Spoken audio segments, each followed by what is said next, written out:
Hello नमस्कार दोस्तों, मैं निशु कुमारी आप सभी का इंजीनियर हरेंद्रा क्लासेस में स्वागत करती हूँ। जैसा कि हम लोग प्रतिदिन क्यूज करते हैं, आज भी क्यूज शुरू हो चुका है। आज भी सर नहीं है इसलिए हम क्यूज करा रहे हैं। तो कल का क्वेश्चन क्या था? अच्छा हाँ, चंद्रगुप्त की बेटी का नाम क्या था? तो प्रभावती था। चंद्रगुप्त की बेटी का नाम प्रभावती था। चलिए हम लोग आगे पढ़ते हैं भूगोल में। मिट्टी की रचना सामान्यतः किस प्रक्रिया द्वारा होती है? यानी कि मिट्टी की रचना किस प्रक्रिया द्वारा होती है? तो निक्षेपण की प्रक्रिया द्वारा मिट्टी का निर्माण होता है। राजस्थान नहर में जो पानी आता है वो किस नदी से आता है? यानी कि राजस्थान नहर में पानी किस नदी से आता है? तो सतलज नदी से। सतलज नदी से। कावेरी जल विवाद किन दो राज्यों से संबंधित है? यानी कि जो कावेरी जल विवाद है ना, वो दो राज्यों से संबंधित है। दो राज्यों में हमेशा उसको लेकर झगड़ा होता है, विवाद होता है। तो ये कर्नाटक और तमिलनाडु से है। यानी कि कर्नाटक और तमिलनाडु में हमेशा विवाद होता है कावेरी जल को लेकर। सरदार सरोवर परियोजना किस राज्य में है? गुजरात में। सरदार सरोवर परियोजना किस राज्य में है? गुजरात में। गुजरात में या नर्मदा नदी पर है सरदार सरोवर बांध। भाखड़ा नांगल बहुउद्देशीय परियोजना किस नदी पर है? सतलज नदी पर। भाखड़ा नांगल बहुउद्देशीय परियोजना किस नदी पर है? सतलज नदी पर। सतलज नदी की लंबाई कितनी है? 1500 किलोमीटर। भारत का सबसे ऊंचा जलप्रपात जोग किस राज्य में अवस्थित है? कर्नाटक में।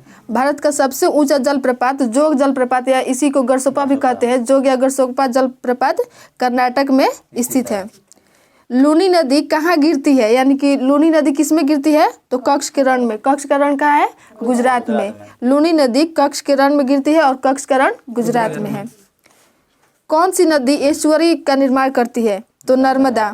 नर्मदा और ताप्ती दो नदियां हैं जो एस्चुअरी का निर्माण करती है, ये डेल्टा का निर्माण नहीं करती है। ब्रह्मपुत्र नदी भारत में मैदानी भाग में किस नाम से प्रवेश करती है? तो दिहांग के नाम से। ब्रह्मपुत्र नदी भारत के मैदानी भाग में किस नाम से प्रवेश करती है? तो दिहांग से। ब्रह्मपुत्र नदी जो है इसकी लंबाई कितनी है? 2900 किलोमीटर। यह तिब्बत में सांगपो के नाम से जानी जाती है और जब अरुणाचल प्रदेश में प्रवेश करती है तो वहाँ पे इसको दिहांग कहा जाता है। दिहांग के नाम से अरुणाचल प्रदेश में, जब असम में आती है तो ये ब्रह्मपुत्र कहलाती है। भारतवर्ष की सबसे लंबी नदी कौन सी है? गंगा नदी। भारतवर्ष की सबसे लंबी नदी, भारत की सबसे लंबी नदी गंगा नदी। गंगा नदी की कुल लंबाई कितनी है? 2704 किलोमीटर। और भारत में गंगा नदी की लंबाई 2525। और भारत में किस राज्य में गंगा नदी की लंबाई सर्वाधिक है? उत्तर प्रदेश में। कहाँ पर भागीरथी और अलकनंदा मिलकर गंगा बन जाती है? यानी कि अलकनंदा और भागीरथी कहाँ पर मिलती है तो वहाँ गंगा बन जाती है? देवप्रयाग में। लेगुन क्या है? एक झील है। लेगुन क्या है? एक झील है।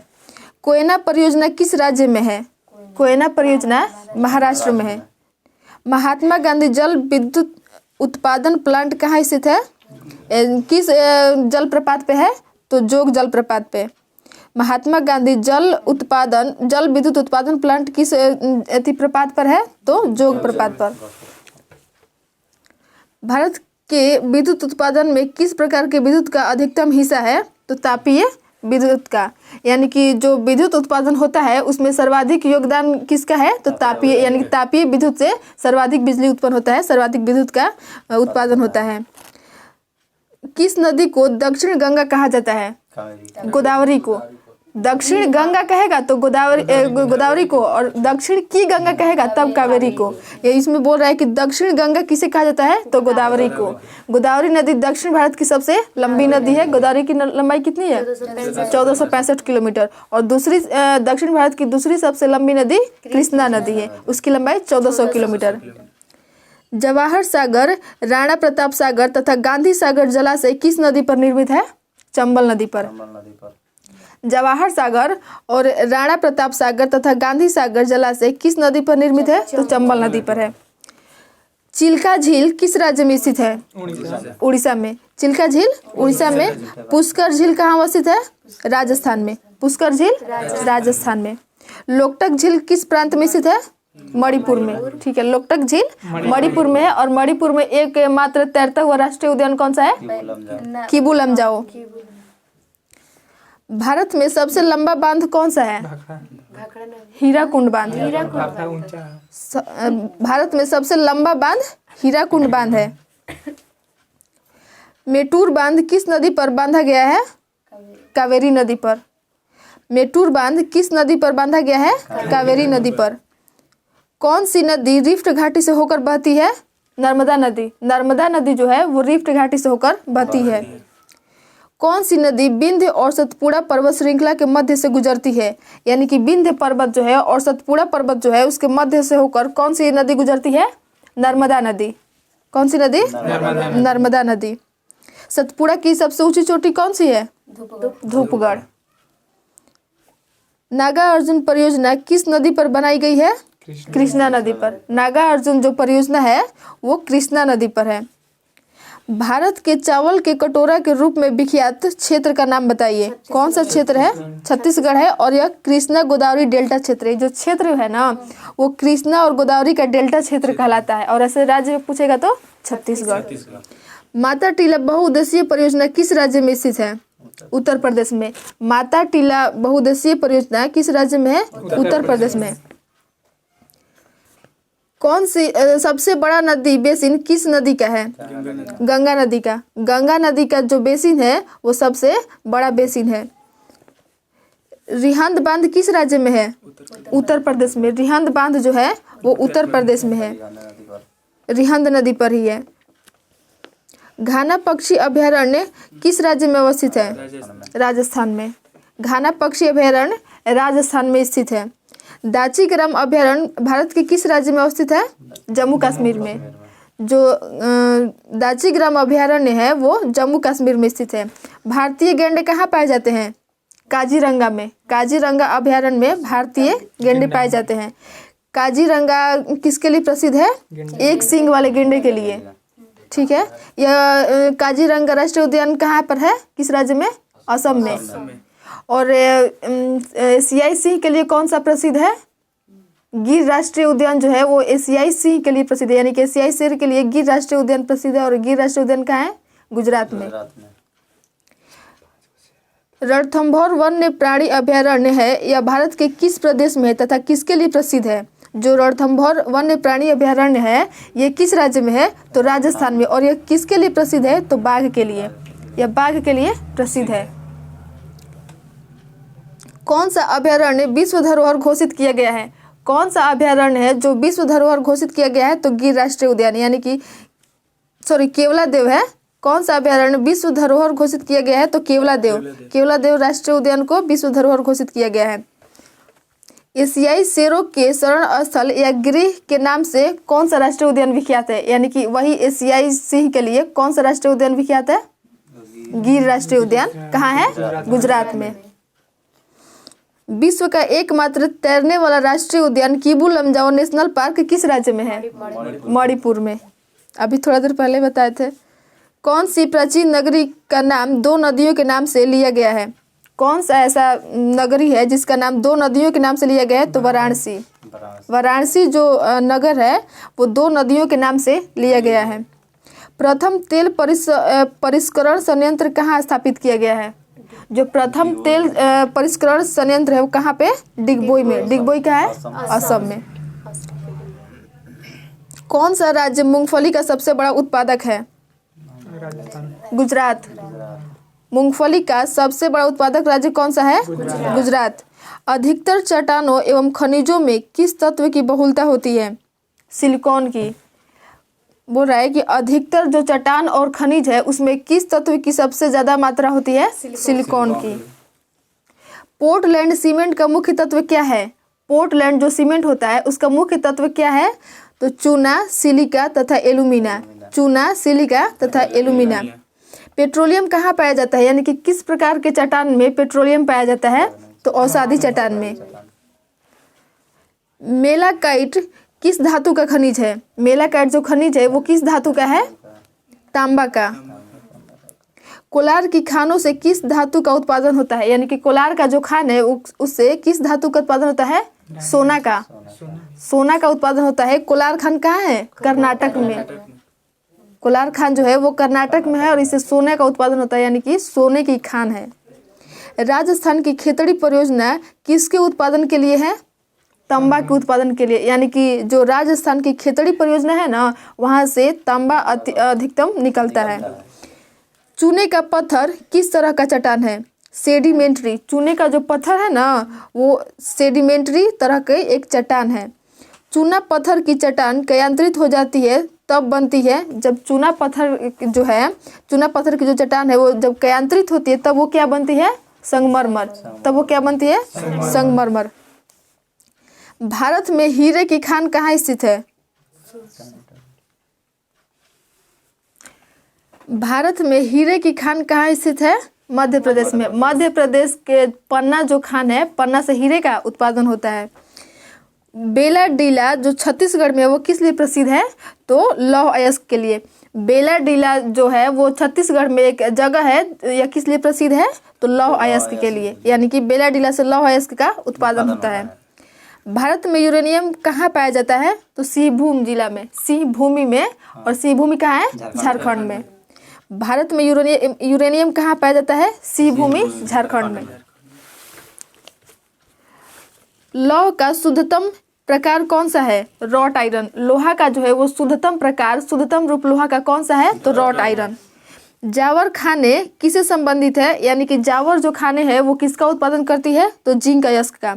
जावर खाने जिंक अयस्क के लिए प्रसिद्ध है या इससे संबंधित है। भारत में बॉम्बे हाई किसके लिए भली भांति जाना जाता है? जो बॉम्बे हाई है ना भारत में, वो किसके लिए प्रसिद्ध है? तो तेल अनुसंधान है। जो बॉम्बे हाई है वहाँ पे तेल अनुसंधान है। भारत सबसे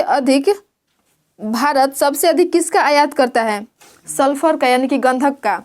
भारत जो है सबसे अधिक किसका आयात करता है? आयात करता है यानी कि खरीदता है, तो किसका? सल्फर का। और निर्यात मतलब वो बेचता है, दूसरे देश में बेचता है, उसको निर्यात बोलते हैं। जो आता है जिससे खरीदारी करते हैं उसको आयात करते हैं।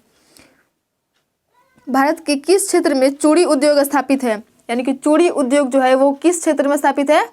तो फिरोजाबाद में। फिरोजाबाद कहाँ है? उत्तर प्रदेश में। उत्तर प्रदेश में जो फिरोजाबाद है वो, वहाँ पे कांच की चूड़ियाँ बनती है, और इसी को शायद सुहाग नगरी भी कहा जाता है। देश में सर्वाधिक अभ्रक का उत्पादन कहाँ होता है? झारखंड में। देश में यानी कि भारत में सर्वाधिक अभ्रक का उत्पादन करने वाला राज्य कौन सा है? तो झारखंड राज्य है। पवन ऊर्जा से विद्युत उत्पादन में कौन सा राज्य अग्रणी है? तमिलनाडु। तमिलनाडु पवन ऊर्जा से विद्युत ऊर्जा, यानी कि पवन ऊर्जा से विद्युत ऊर्जा में जो उत्पादन करता है विद्युत का, वो कौन सा राज्य है? तमिलनाडु। भारत का प्रथम उर्वरक संयंत्र कहाँ लगा था? प्रथम उर्वरक संयंत्र जो है वो भारत के किस राज्य में लगा था? सिंदरी में। किस जगह पे? तो सिंदरी में। भारत का प्रथम उर्वरक संयंत्र सिंदरी में लगा था, झारखंड में। सिंदरी झारखंड में है।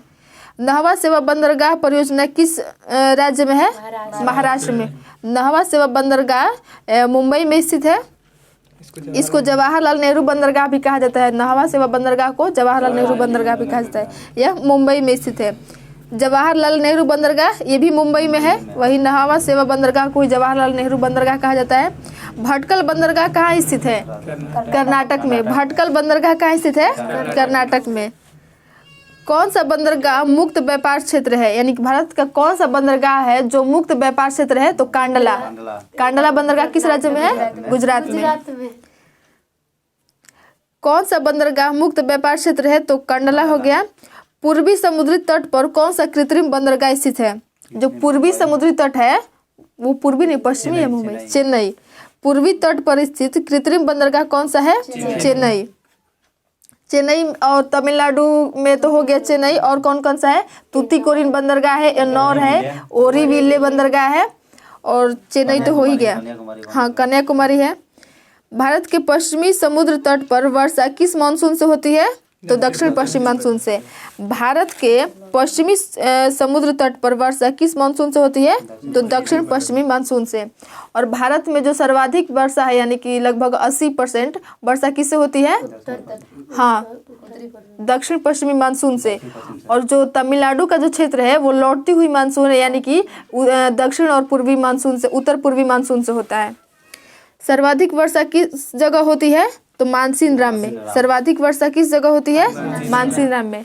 चलिए भूगोल में इतना ही, अब हम लोग इतिहास में देखते हैं।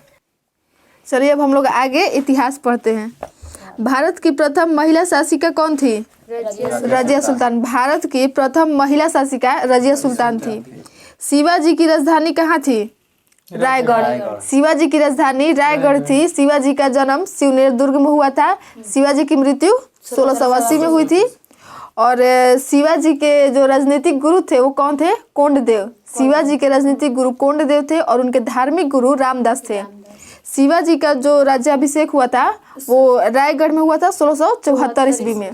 और ये गंगाधर पंडित जो थे, वाराणसी के गंगाधर पंडित इनका किए थे राज्याभिषेक। तैमूर ने किस सुल्तान के शासनकाल में भारत पर आक्रमण किया था? तैमूर ने किस सुल्तान के शासनकाल में भारत पर आक्रमण किया था? तो नसीरुद्दीन मोहम्मद। यानी कि जो जब तैमूर जो था आक्रमण किया था भारत पर, उस समय भारत का सुल्तान कौन था? नसीरुद्दीन मोहम्मद। नसीरुद्दीन मोहम्मद के शासनकाल में तैमूर जो था वो आक्रमण किया था भारत पर। अमीर खुसरो किस सुल्तान का दरबारी कवि था? अलाउद्दीन खिलजी का। जो अमीर खुसरो था वो किसका दरबारी कवि था? तो अलाउद्दीन खिलजी का। अलाउद्दीन खिलजी के बारे में और क्या क्या है? तो घोड़ा दागने की प्रथा, सैनिकों की हुलिया लिखने की प्रथा, ये सब कौन शुरू किया था? अलाउद्दीन खिलजी। बाजार नियंत्रण प्रणाली कौन शुरू किया था? अलाउद्दीन खिलजी। अलाई दरवाजा का निर्माण किसने करवाया था? अलाउद्दीन खिलजी। नादिर शाह ने किसके शासनकाल में भारत पर आक्रमण किया था? मोहम्मद शाह। नादिर शाह जो था वो किसके शासनकाल में भारत पर आक्रमण किया था? मोहम्मद शाह। नादिर शाह को जो भारत पर आक्रमण किया था ना, इसे ईरान का नेपोलियन कहा जाता है। नादिर शाह को ईरान का नेपोलियन कहा जाता है। और जो ये आक्रमण किया था उस समय कौन था? मोहम्मद शाह। और मोहम्मद शाह जो था ना वो तख्ते ताउस पर बैठा था। उसका सिंहासन था मयूर सिंहासन। मयूर सिंहासन, तख्ते ताउस, कोहिनूर हीरा सब लेकर चला गया। कौन? नादिर शाह। और मयूर सिंहासन पर बैठने वाला अंतिम जो शासक था, मुगल शासक, वो मोहम्मद शाह ही था। मोहम्मद शाह को रंगीला बादशाह भी कहा जाता है। प्रांतीय स्वायत्तता किस एक्ट के द्वारा स्थापित हुई थी? तो 1935 के एक्ट के द्वारा। प्रांतीय स्वायत्तता किस एक्ट के द्वारा स्थापित हुई थी? तो 1935 के अधिनियम यानी कि एक्ट के द्वारा। थानेश्वर के वर्धन वंश का संस्थापक कौन था? थानेश्वर का जो वर्धन वंश था उसका संस्थापक कौन था? तो प्रभाकर वर्धन। प्रभाकर वर्धन यानी कि वर्धन वंश का संस्थापक प्रभाकर वर्धन। किस मुस्लिम शासक ने मूल्य नियंत्रण व्यवस्था लागू कराई थी? अलाउद्दीन खिलजी। मूल्य नियंत्रण व्यवस्था या बाजार नियंत्रण प्रणाली वही है, उसको अलाउद्दीन खिलजी व्यवस्था लागू किया था। मुस्लिम लीग की स्थापना के समय भारत का वायसराय कौन था? तो लॉर्ड मिंटो द्वितीय। मतलब जो मुस्लिम लीग का जब स्थापना हुआ था, मुस्लिम लीग का स्थापना कब हुआ था? 1906 ईस्वी में आगा खां और सलीम उल्लाह खां। तो मुस्लिम लीग की स्थापना के समय भारत का गवर्नर जनरल कौन, भारत का वायसराय कौन था? लॉर्ड मिंटो द्वितीय। शिवाजी का उत्तराधिकारी कौन था? संभाजी। शिवाजी का उत्तराधिकारी संभाजी था। किस योजना के अंतर्गत भारत का विभाजन किया गया? किस योजना के अंतर्गत भारत का विभाजन किया गया? तो माउंटबेटन योजना। माउंटबेटन योजना के तहत भारत का विभाजन किया गया। स्वतंत्रता प्राप्ति के समय भारतीय राष्ट्रीय कांग्रेस का अध्यक्ष कौन था? जेबी कृपलानी। भारतीय स्वतंत्रता प्राप्ति के समय भारतीय राष्ट्रीय कांग्रेस का अध्यक्ष कौन था? जेबी कृपलानी। धार्मिक साहित्य में शिव का प्रारंभिक स्वरूप क्या है? तो पशुपति का। धार्मिक जो साहित्य है उसमें शिव का प्रारंभिक स्वरूप किस रूप में है? तो पशुपति के रूप में। रानी दुर्गावती का संबंध किसके राजघराने से है? छिंदवाड़ा। जो रानी दुर्गावती है उनका संबंध किस राजघराने से है? तो छिंदवाड़े राजघराने से।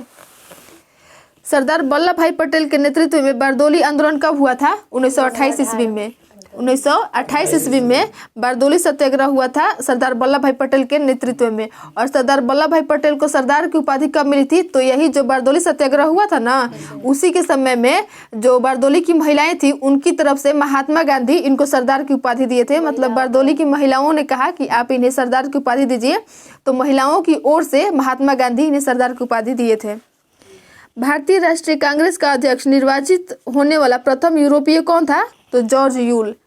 भारतीय राष्ट्रीय कांग्रेस का अध्यक्ष निर्वाचित होने वाला यानी कि प्रथम यूरोपीय कौन था जो भारतीय राष्ट्रीय कांग्रेस का अध्यक्ष बना था? तो जॉर्ज यूल। कौन भारतीय राष्ट्रीय कांग्रेस के प्रथम मुस्लिम अध्यक्ष थे? बदरुद्दीन तैयब जी। बदरुद्दीन तैयब जी जो थे वो भारतीय राष्ट्रीय कांग्रेस के प्रथम मुस्लिम अध्यक्ष थे। 1854 का वुड डिस्पैच किससे संबंधित था? शिक्षा से। 1854 में जो वुड डिस्पैच आया था वह किससे संबंधित था? तो शिक्षा से। बौद्ध धर्म के महायान संप्रदाय का संस्थापक नागार्जुन किस शासक का समकालीन था? कनिष्क का। जो बौद्ध धर्म के महायान संप्रदाय का संस्थापक है नागार्जुन, वो किस शासन के समकालीन था? तो कनिष्क के। शून्यवाद का जनक किसे कहा जाता है? नागार्जुन को। नागार्जुन को शून्यवाद का जनक भारत में कौन है? नागार्जुन। किस गवर्नर जनरल पर ब्रिटिश संसद द्वारा महाभियोग चलाया गया था? Warren Hastings. यानी कि कौन सा गवर्नर जनरल था जिस पर ब्रिटिश संसद द्वारा महाभियोग चलाया गया था? तो वारेन हेस्टिंग्स। सिखों को एक सैनिक एवं लड़ाकू समुदाय में परिवर्तित करने का श्रेय किसे दिया जाता है? गुरु गोविंद सिंह को। सिखों को एक सैनिक एवं लड़ाकू समुदाय में परिवर्तित करने का श्रेय गुरु हरगोविंद को। गुरु गोविंद को नहीं, गुरु हरगोविंद को। वही इस सैनिक और लड़ाकू में समुदाय में किए थे कौन? तो गुरु हरगोविंद। सबसे प्रथम गुरु कौन थे सिखों के? प्रथम गुरु गुरु नानक। और अंतिम गुरु गुरु गोविंद सिंह। और कौन से गुरु थे जिनकी मृत्यु चेचक से हुई थी? तो हरकिशन। हरकिशन। हरकिशन जो थे उनकी मृत्यु चेचक से हुई थी। किसने उपनिषदों का फारसी में अनुवाद करवाया है? दारा शिकोह। उपनिषदों का फारसी में अनुवाद किसने करवाया है? तो दारा शिकोह। और धर्मठ का युद्ध किसके बीच हुआ था? औरंगजेब और दारा शिकोह के बीच में हुआ था। चित्तौड़ का कीर्ति स्तंभ किसके द्वारा निर्मित कराया गया? राणा कुंभा। जो चित्तौड़ का स्तंभ है, कीर्ति स्तंभ चित्तौड़ का, वो राणा कुंभा द्वारा निर्मित करवाया गया था। पुरंदर की संधि छत्रपति शिवाजी और किनके बीच हुई थी? तो राजा जय सिंह। यानी कि जो पुरंदर की संधि है वो 1665 ईस्वी में छत्रपति शिवाजी महाराज और जय सिंह के बीच में हुई थी। किस वायसराय के शासनकाल में दिल्ली दरबार में महारानी विक्टोरिया को केसर-ए-हिंद की उपाधि से सम्मानित किया गया था? तो लॉर्ड लीटन।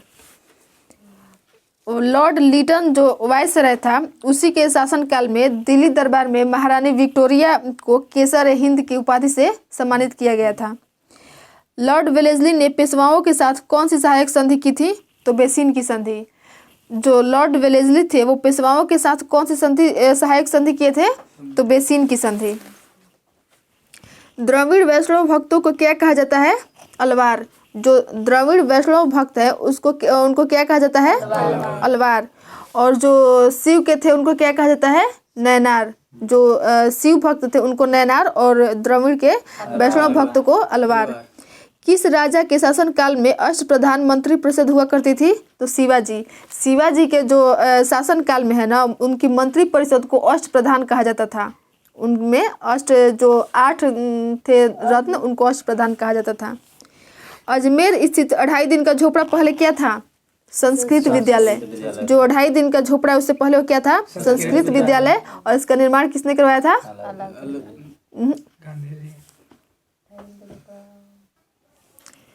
अजमेर से 2.5 दिन का झोपड़ा पहले क्या था? संस्कृत विद्यालय। और संस्कृत विद्यालय का जो था निर्माण किसने करवाया था? विग्रहराज चतुर्थ ने।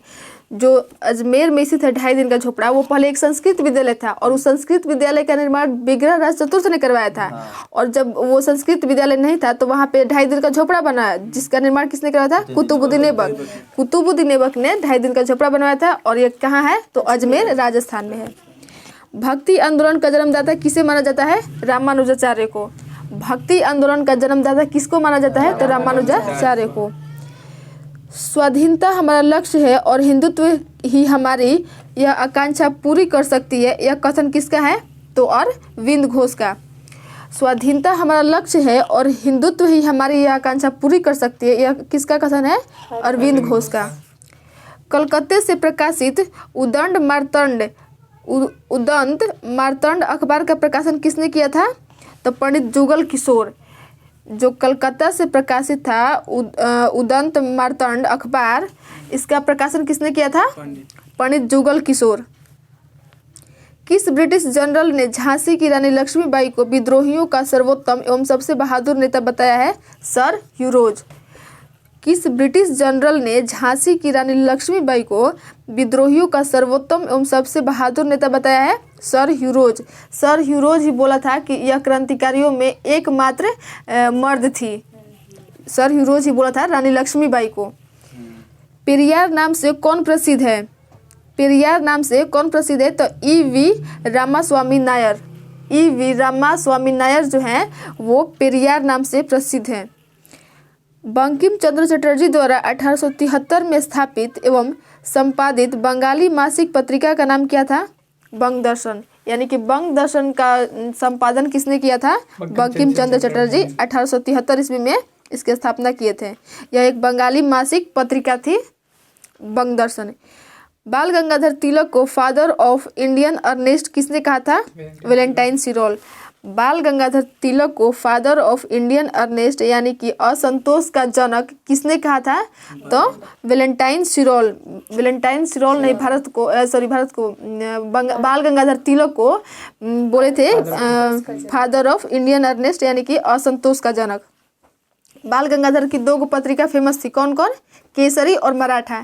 मराठा अंग्रेजी भाषा में छपता था और केसरी मराठी भाषा में। ये दोनों का प्रकाशन कौन करते थे? बाल गंगाधर तिलक। हाँ, और बाल गंगाधर तिलक की मृत्यु कब हुई थी? 1920 ईस्वी में। कौन क्रांतिकारी आतंकवादी अपने जीवन के अंत में रामकृष्ण मिशन का स्वामी बन गया? तो जतींद्रनाथ चट्टोपाध्याय। कौन क्रांतिकारी आतंकवादी अपने जीवन के अंत में रामकृष्ण मिशन का स्वामी बन गया? तो जतींद्रनाथ चट्टोपाध्याय। निष्क्रिय विरोध के सिद्धांत के जनक कौन है? अरविंद घोष। निष्क्रिय विरोध सिद्धांत के जनक कौन है? अरविंद घोष। अमृत बाजार पत्रिका के संपादन किसने किया था? शिशिर कुमार घोष। अमृत बाजार पत्रिका का संपादन शिशिर कुमार घोष किया था। जब वर्नाक्युलर प्रेस एक्ट लागू हुआ था तो ये अमृत बाजार पत्रिका ही था जो रातों रात बंगाली भाषा से अंग्रेजी भाषा में छपने लगा। शिशिर कुमार घोष इसके स्थापना किए थे अमृत बाजार पत्रिका के।